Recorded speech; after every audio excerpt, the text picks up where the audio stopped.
Hi and welcome back. It's Craig Kahn from Kahn Interactive Group, coming to you every week from my office here at the law firm of Kahn & Associates and our marketing firm Kahn Interactive Group, bringing you unscripted tools, tricks, and tips to help you with your online and offline marketing and your client conversions. Today I'm going to talk about pay-per-click advertising, and just to give you some background with my experience with pay-per-click advertising. At one time, my law firm was handling over 2,000 new cases a year, doing lemon law work in 15 states, and we have spent over $3,178,000 as of last month or the month before on pay-per-click advertising. And at the time, we were generating those cases, and we had that many states in operation. Pay-per-click advertising was generating about 95% of all of our cases. So I do have some experience in this area, and I'm going to share it with you by giving you a list of 10 questions or tests that you should ask with regard to your pay-per-click management to make sure that it's being done properly.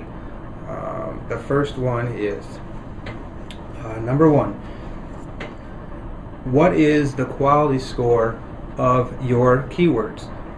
Quality score is something that Google uses to determine how much you pay per click and how high your ad ranks against your competitors. If you have a very high quality score, you can actually pay less than somebody who has a lower quality score, even if your ad is in a higher position. So quality score is very important. A low quality score can also reduce the number of times your ad is shown. Number two, what are your keywords? Who's done keyword research? How extensive is the keyword research? How big is your keyword list? And how creative is your keyword list? You're going to see your most competition and your most expense for the simple keywords like DUI attorney, Cleveland, Ohio. That's not very creative, and everybody's going to be bidding for that and bidding probably very high, and it's going to cost you a lot of money. So you want to know how creative your keyword list is, how lengthy it is, what different long tail keywords have been included in it, and even more important, how often is it being updated? Some statistic out there that shows that a huge number of new keywords and new searches are being added to the internet every month as people come up with new ways to search for things or think about things in a different way, or see an article written that changes their, the word that they might use to find something. So if you're not constantly adding those new keywords, you're losing out on business. The third question to ask is there a negative keyword list? And the same thing goes for negative keywords. Who created it? How extensive is it? Has it been run by you? How creative is it? And is it constantly being updated? Because you can actually see in Google what keywords people are using to reach your ads and your website. And then by looking at that list regularly, you can see what words don't make any sense for your practice area, your firm, your location, and you can exclude them by using a negative keyword list. Number four, what position is your ad in? Are you fighting for a number one position? Is the person managing your account, are they working for 3 or 4 people in your area and you guys are all fighting for the number one position and bidding against each other? Are you settling for a second or third position? Or maybe you're in the 5th or 6th position, which is a huge opportunity for you to increase your business. What position are you being bid at, and what are the guidelines that you want to achieve?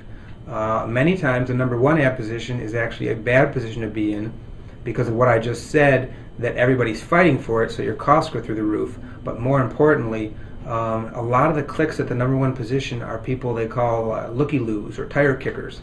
And they're not serious about hiring you. They may be researchers as well, people that are just in a hurry and clicking around. A lot of times you find that your best conversion, which means the amount of emails and calls you get for that keyword, comes at a lower position than the number one position. And this should be tested, so to find out the answer. Is that being done? Where are we? Number 5. Is the display network being used? So the display network What is that? When you go on Google or any search engine, you type in, again, let's say DUI lawyer, Cleveland, Ohio.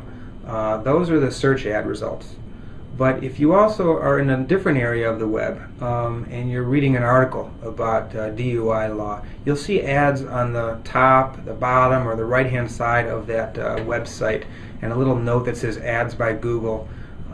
This could also be on other search engines, not just Google.